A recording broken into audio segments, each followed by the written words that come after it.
કે સ્વામિનારાયણ સંપ્રદાય છે એની સ્થાપના ક્યારે અને કોણે કરી હતી? 10 વર્ષનો બાળક ઠેઠ કાશીથી ઉઘાડા પગે ગોપનાથ મહાદેવમાં જ્યાં આત્માનંદ સ્વામી પાસે જાય. સ્વામી, તો સ્વામિનારાયણ ભગવાન છે એ આ પૃથ્વી પર શું કામ આવ્યા હતા? એનો શું હેતુ હતો? કૃષ્ણ આવે ને કૌરવ અને કંસને ઉલાળી ન નાખે તો કૃષ્ણ ભગવાન આવવાનું કામ હતું, એ જ એનો હેતુ હતો. એમ પુરુષોત્તમ નારાયણને અવની ઉપર આવવાનો હેતુ હજારો.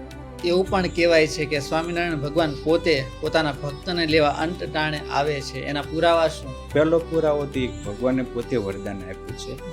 સ્વામિનારાયણ ભગવાનને ભગવાન તરીકે સામાન્ય જનતાએ તો સ્વીકાર્યા હતા, પણ શું રાજા મહારાજાઓએ પણ સ્વીકાર્યા હતા? એક નહીં, અનેક રાજા મહારાજાઓએ.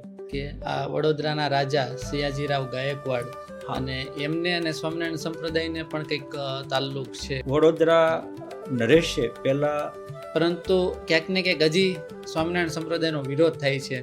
એ સનાતન ધર્મનો પાઠ નથી એવું પણ માનવામાં આવે છે, એવું પણ કહેવામાં આવે છે. તમે શું કહેશો? રાજા મહારાજોએ સ્વીકાર્યા હતા, મુસ્લિમ નવાબોએ. ખરેખર ગોપાળાનંદ સ્વામી કોણ છે?